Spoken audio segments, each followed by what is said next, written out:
So here's the basement. Got a new oil tank. This is the original basement. Try not to get you sick.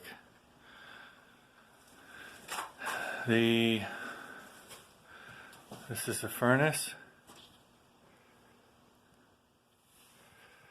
It's relatively new.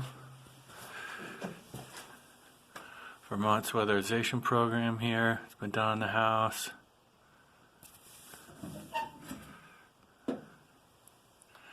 $100 amp. Wiring recent. I'm going to show you. That's the basement under the other spot. Looks pretty good.